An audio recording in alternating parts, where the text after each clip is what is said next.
dalam arena transformasi korporasi dan merger dan akuisisi M&A yang kompleks. Satu keputusan menentukan seluruh masa depan. Memilih entitas hukum yang akan menjadi cangkang atau surviving entity dari induk perusahaan strategis Anda. Keputusan ini bukan sekadar penggabungan administratif. Ini adalah penentuan inti yang akan mewarisi semua aset dan liabilitas dari entitas yang dilebur. Kesalahan dalam memilih bisa menghabiskan biaya operasional dan pajak yang sangat mahal. Fase pertama selalu dimulai dengan strategi. Restrukturisasi harus memiliki tujuan bisnis yang jelas, bukan hanya efisiensi. Sebelum memilih cangkang, tentukan peran pusat korporat Anda.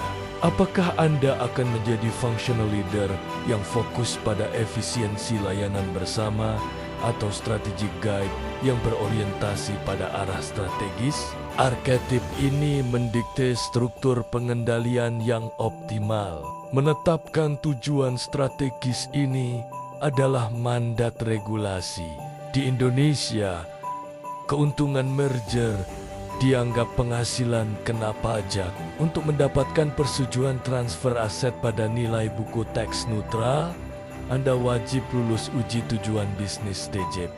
Pengaturan yang dimotivasi murni oleh pajak akan dilarang. Fase kedua, menerapkan kriteria seleksi multidimensi untuk menunjuk entitas cangkang yang optimal. Prioritas kritis, lisensi operasional. Banyak lisensi dan izin usaha sektoral di Indonesia tidak dapat dipindah tangankan. Memilih cangkang yang memegang portofolio lisensi paling vital, paling kompleks, dan paling sulit diperoleh kembali adalah kunci.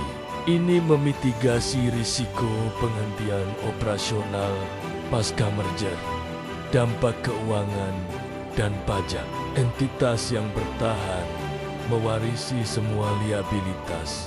Lakukan due diligence untuk mengidentifikasi liabilitas tak tercatat. Yang lebih penting, kerugian pajak dari perusahaan yang dilebur tidak dapat diteruskan kepada perusahaan yang bertahan. Pilihan cangkang harus meminimalkan kerugian pajak yang hangus. Fase ketiga, mengamankan proses implementasi. Gunakan struktur statutory merger penggabungan untuk memastikan pengalihan otomatis semua aset dan liabilitas yang lebih disukai daripada akuisisi aset yang rumit. Due diligence komprehensif adalah benteng pertahanan Anda.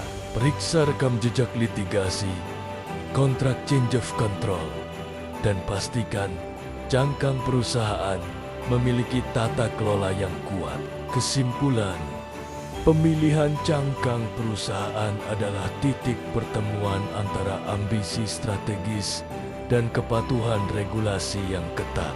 Rekomendasi utama: 1.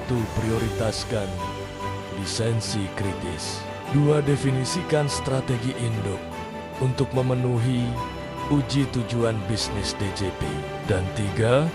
Kalkulasikan biaya kerugian pajak yang hangus. Lakukan integrasi strategis, legal, dan finansial ini secara metodis untuk memastikan restrukturisasi Anda menghasilkan peningkatan nilai pemegang saham yang terukur dan berkelanjutan.